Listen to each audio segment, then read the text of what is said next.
Therefore, the next natural question is that how are the rational numbers and the irrational numbers related to each other?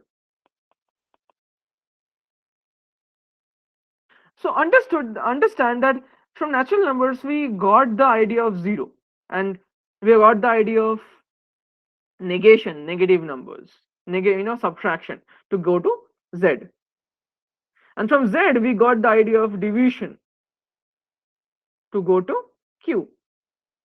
See, the subtraction, like multiplication and addition was mostly there in both of all of them, but the subtraction and division make the difference. Okay, that's why the inverse operation made the difference. So the next question is that we went to real numbers. We understood that there are some numbers more than rational numbers, and we defined all those numbers to be in two formats, either rational numbers or irrational numbers. Okay, we divide that. So therefore, the next step is a real number. So real numbers is therefore rational numbers union irrational numbers, and they are disjoint because that's how it's defined. Okay. So what is the like? How can we jump from this how can we use these rational numbers and take as a building block to build the real numbers? So that was the question they really thought. And the next part of the lecture, the next part of the discussion will be focused on this. How did they do so? And this story is really intriguing, and you will see everything coming up so naturally in existence. So did you understand it? Whatever story I have shared to you till this point of time, guys?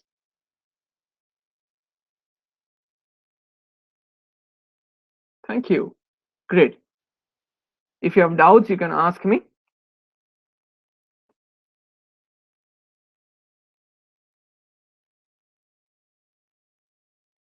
Okay. So the question is that how did they do it? So the next part is that yes. So as I have told that this from 1 and 1 they discovered like something called root 2 striya. Okay, and they understood that root 2 was not rational. That means the intrigue that that made them think that, oh, there are some real number lines like this. So if I add these two numbers and there's another line like this, which is not a rational number. That means it's something outside whatever we understand from their perspective. They think that the world was made up of rational numbers, irrational numbers, and they found a line and they proved that it cannot be a rational number mathematically. So it's some kind of other numbers, right? So therefore they define that, okay, let's divide the real numbers into two halves, all the numbers that exist in the world into two halves that we can measure by length. Okay, so they can take a scale and they can measure all the numbers are divided into two halves, one that is rational and one that is not rational. And they define those rational numbers like root 2 and others, which they don't know what are rational numbers, what are those numbers, by irrational numbers. Did you understand? That's why you don't even know till this point of time is pi to the power e rational or irrational. So it's not stable. There are conjectures. If e is rational or e, I think e is done. But if pi or others numbers like that is Euler's constant, rational or irrational. So therefore, people even don't know which are rational, irrational. So till this point of time also. So therefore, this natural segregation happened because they were not being able to understand the whole thing. So they divided in the two halves. Did it make it clear? Surya? Okay, great, super. So okay, the next part of the discussion will be based on how did they do it. Super. It's a nice story. I like it. How did they do so? That's the fun part because that you will see how these things came into the picture. Okay, let me have some water, please.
Okay.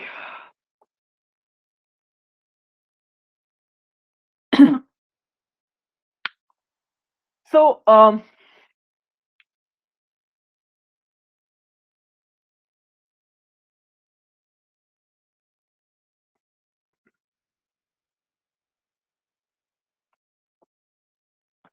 so we have already discussed about how. So we have already discussed about how real numbers are described as decimal numbers, right? In the last class.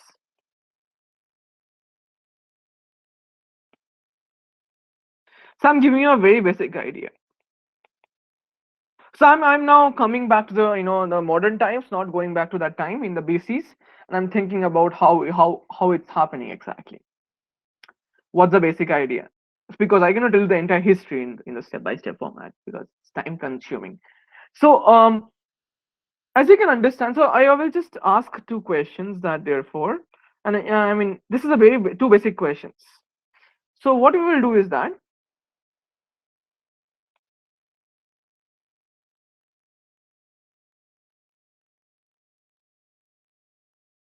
so once we try to express in decimal format, the numbers in decimal format, um,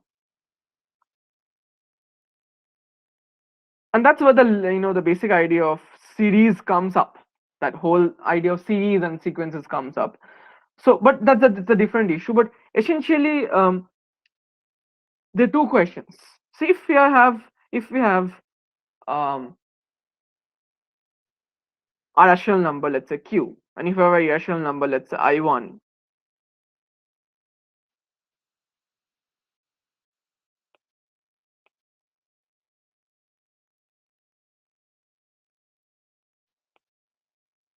then you can always find a rational number before and after that, and you can always find an irrational number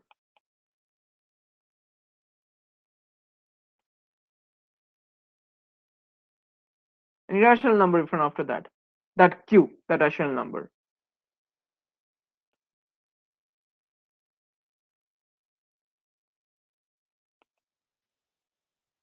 And this is a very interesting property because we'll see why this is interesting. This is the structure of how rational numbers and irrational numbers are related to each other, and that will lead to the different concepts out there.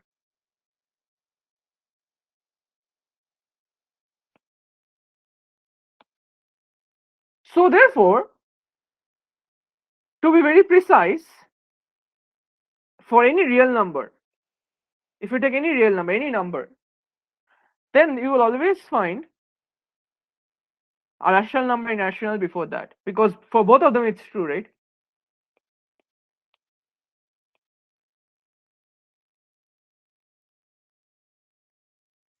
So this is the basic idea.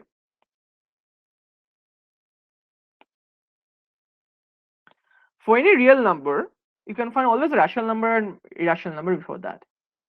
And the proof, the basic idea comes from, I think Ronit has shared his answer in the group while I asked that question, that any decimal number, let's say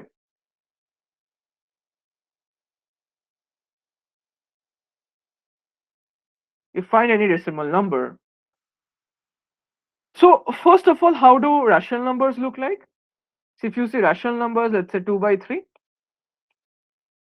in decimal format, if you take on that multiple thing, it's a multiple type, it either looks like something it goes on recurring, not recurring, let's say it's, I think it's 0.6666, something like this.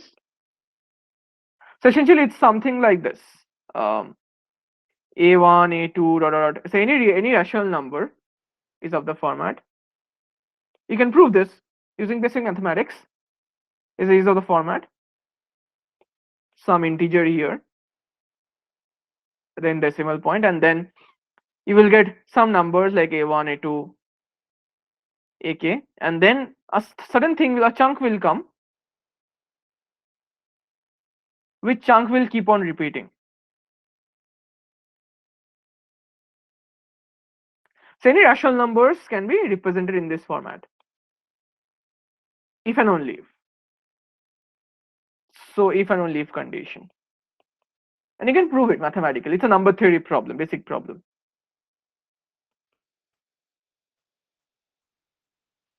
So therefore, any number that is not in the format of this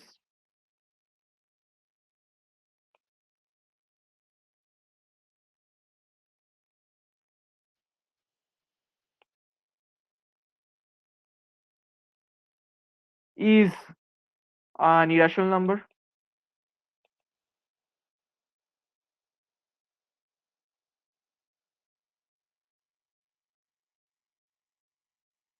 Now observe that let's say you take a number. Let's say the number is like 12.3157443. It goes on. So you have to find a rational number before and after that. Can you tell me what is a rational number? Any rational number? Before anyone? Raise your hand. That is the rational here.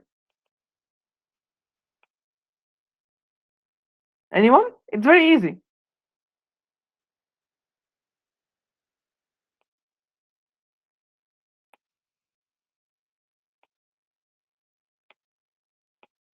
So any rational number before this? Did someone answer? Yeah, simple. So just take 12.3157, right? And any rational after this, it's similar to 12.3158, right? Just, in fact, you can go to even more accuracy, right? Like you can have 3.157443. Then if let's say it's 442, okay, you can go to more 441. You can go even to more accuracy. And similarly, irrational number is similar, that you can like 4317, and let's say you do this. It's 4 it's you just start doing 1 2 3, and you just take an irrational number. Let's say √2. You know it's irrational, right? And it's somewhere, it has somewhere 1. Okay, so just put that here. Okay, or it just put 0 here, and then whatever the 1.414, put that aspect here, that aspect here. You understand? So that you make, so 0 makes it lower than this. Similarly, you can do the same thing. 3157, then do a larger one, 5, let's say, and then put the √2 minus 1 ka part. Okay, do you understand? All of you understood this idea? So it will be like this: 414 dot, dot, dot, dot. So essentially it's lower than this, and here also it's, since it's more than 5, it's 414. All of you understood this, yes or no?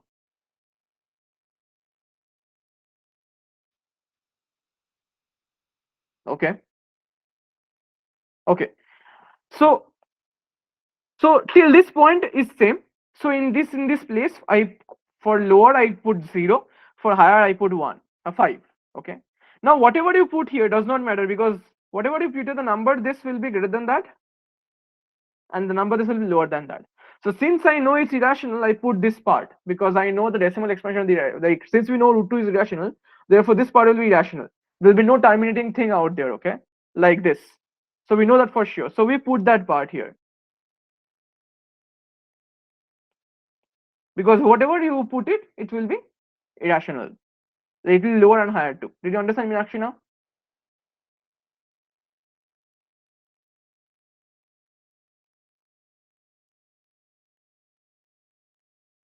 Okay, great.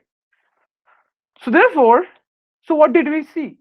We see that for any real number, okay, all of you understood, yes or no? Please say, why you can react, or say yes in the comment box, text box. Okay. Great. So now understand this very carefully, that what's the best part out here now. So therefore any real number has an irrational number and a rational number out there before and after that. So let's take one irrational number. Let's take one rational number. Let's say less than q1, rational number that is close to this. Let's take this, like let's say this one, 12.3158. Now this is a rational number, right? So we know that this is also a real number. So therefore, there is a rational number after this and before this. Similarly, by similar constructions, there's a rational number after this and before this by similar constructions. Let's call that Q2. And now for Q2 and R, there's another rational number which is after this and before this, and this moves on.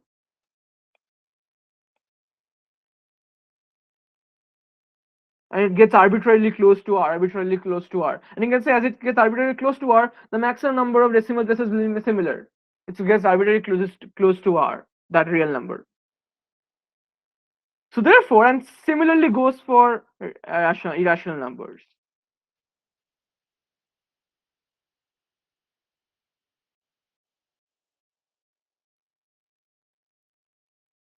That means, in some sense,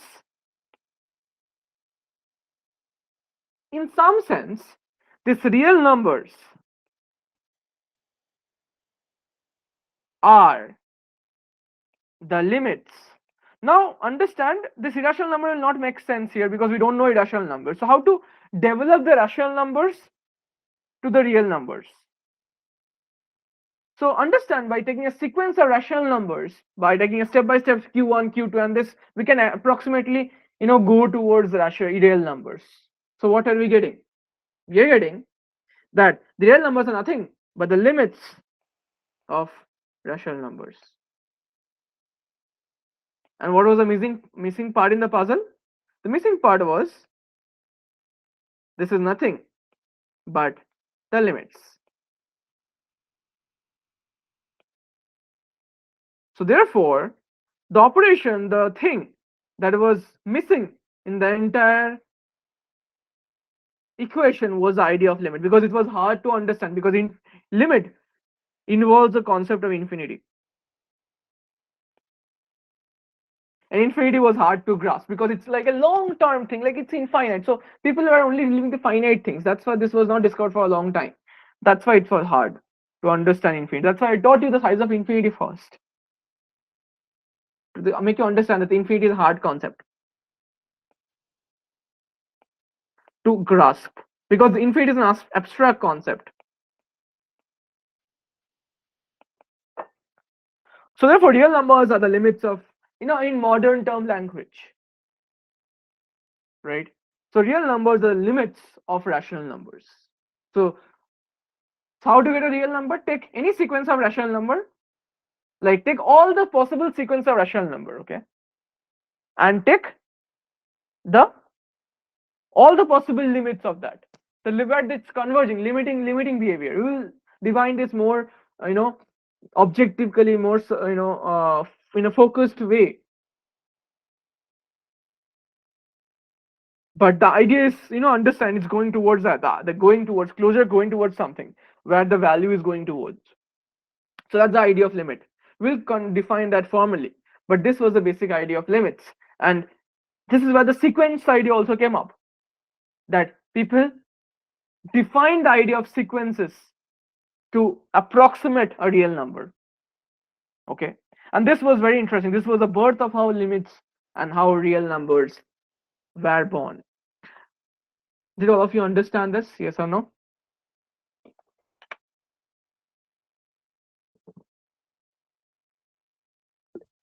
Yeah, Prashant.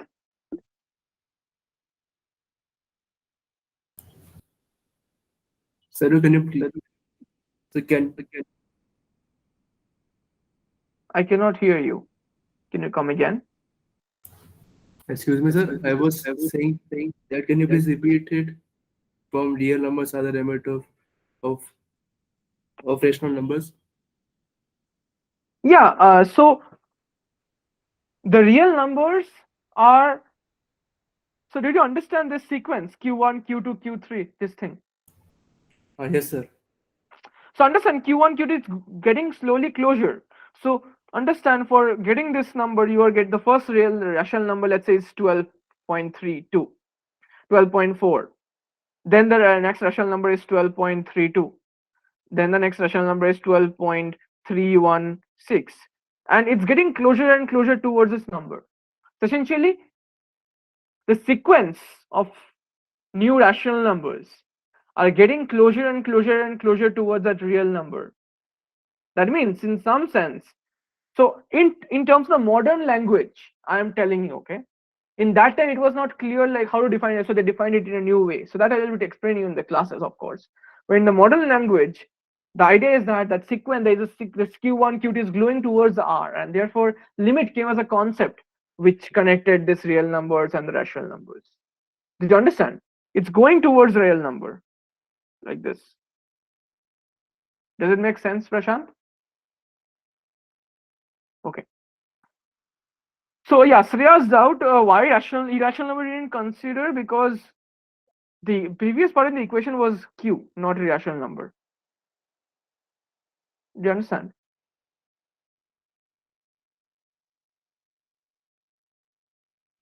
You have to connect q and real numbers. It's the part of the story. Great. Thanks for asking these minute questions. Please keep on asking these questions. So now, coming back to how to exactly define this. So what mathematicians did was defining the concept of, which we have learned probably, is the completeness axiom.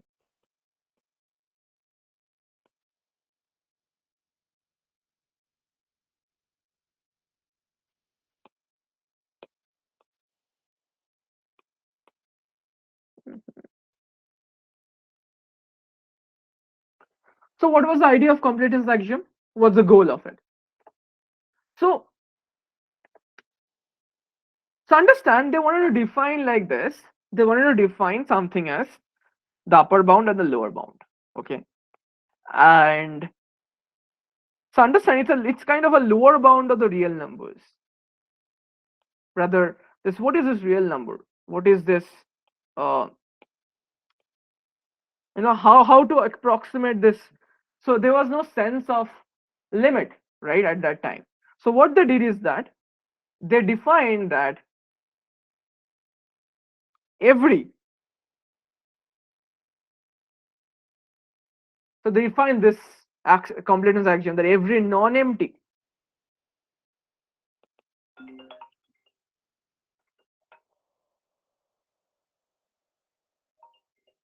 sorry, every non-empty set of real numbers that is bounded above has a least upper bound. So what does this mean? How do they solve this problem? That,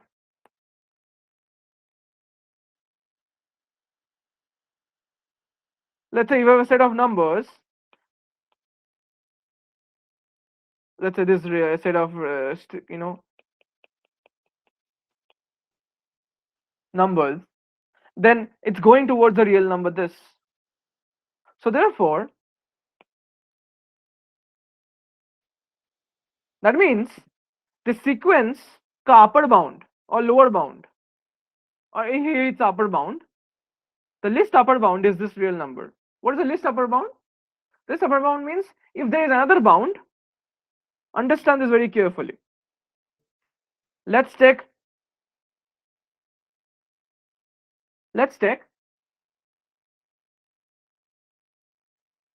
minus 1 by n, or e to the power, just give me a minute. minus 1 by n. So if you remember minus 1 by n, how does it look like? How does 1 by n look like? It looks like this: 1, then half, then 1/3, then this, then this, then this, then this carry on. Minus 1 by n will look like exactly the opposite. This, this, this, this, this, this, this, this, this. This is 1 by n. This is minus 1 by n. Right? This is the n value. So observe that the minus 1 by n, you can easily understand it's going towards 0. It's traveling towards a value of 0. Okay.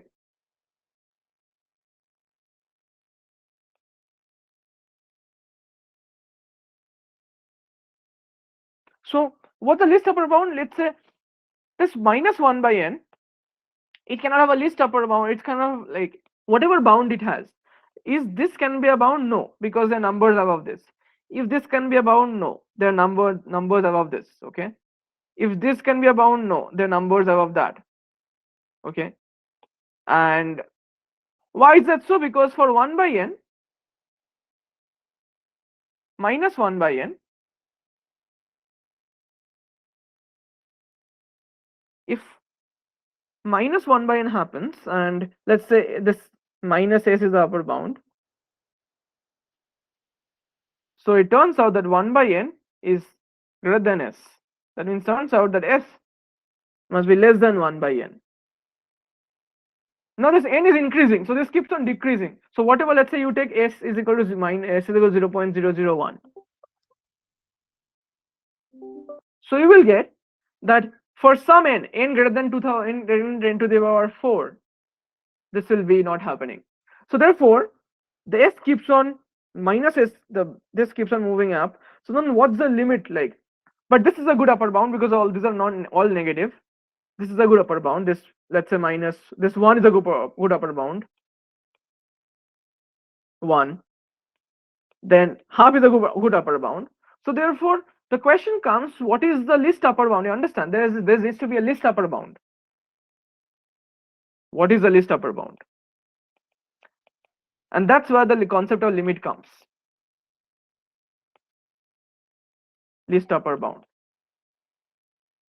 So it's telling that what it means is that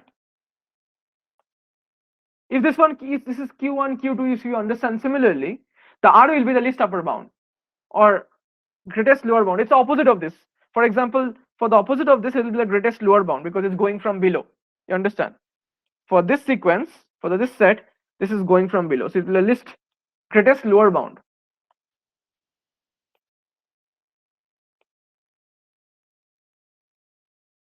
So what it's telling, this completion axiom is telling you is that for every non-empty set of real numbers, whatever set you take, for that, if it's bounded, of course it's bounded above. If it's bounded above or below, it has a least upper bound. The least upper bound is in fact in the set of real numbers. So this least upper bounds are those holes.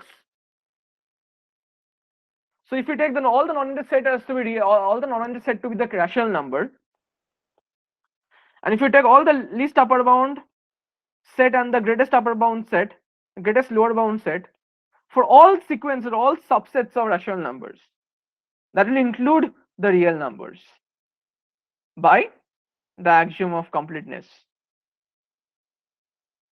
Why? Because this least upper bound and least lower bound are subset of the real numbers. So therefore, it's inside the real number. So this is the axiom. Okay, this is cannot be. This is something put into the system to make this new concept of. For example, they define the system of division. They define the operation of division to get into the rational number. Similarly, they define the operation of the idea of axiom of completeness to go into the real numbers, to make the rational numbers a subpart of the real numbers. Okay, sorry, irrational numbers. Like they extend the rational numbers to the irrational numbers and the rational numbers. So they fill in the holes. The axiom of completeness is nothing but telling that this least upper bound where the holes which the least upper bound that was not rational numbers are those holes. Those are the rational numbers. And this axiom of completeness fills up those holes and they define the real numbers. All of you understood this? Yes or no?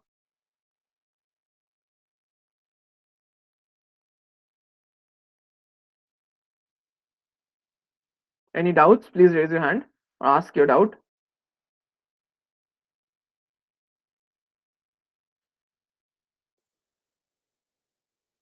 Great. So this is it. This is the whole story of how real numbers are developed. I'm not going into details. You can learn it from the books. But the Stephen Abbott books has some other interesting properties. But I will discuss one interesting idea, that the idea of density of, or rather, how natural numbers sit in real numbers and how rational numbers sit in real numbers. You already know that, but I will just explain one more aspect to it.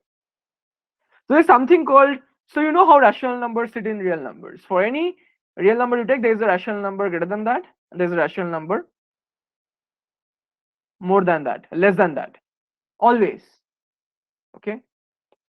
Now understand, therefore, for any small gap, so for if you find any small gap, you always find a rational number here. You will always find a rational number here. For any small gap, you will always find a rational number inside, right? That's called the density property.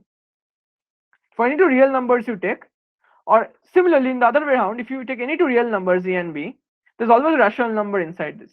Always a rational number inside this. And similarly, rational numbers you can prove also. So the q and the irrational numbers are dense. That means for whatever small place you will find it, that means it's very dense in the real number. You cannot see it. If you pull out the rational numbers, you will see it's a straight line because it's very dense. Your eye cannot, because very small minded gap, maybe there is a rational number, right? So you cannot distinguish between rational numbers and real numbers since it's dense. This property is called dense. Okay. Now, how the natural numbers sit in real numbers? There's a complex interaction between it. It's very simple. It's called Archimedean property. Okay, many people have said, what's the use of Archimedean property? The Archimedean property tells you that there is how natural numbers sit in real numbers. So given any real number x, the basic idea is, given any real number x, you can always find a rational number, a natural number more than that. Right? Simple stuff. And also, given any real number y greater than 0,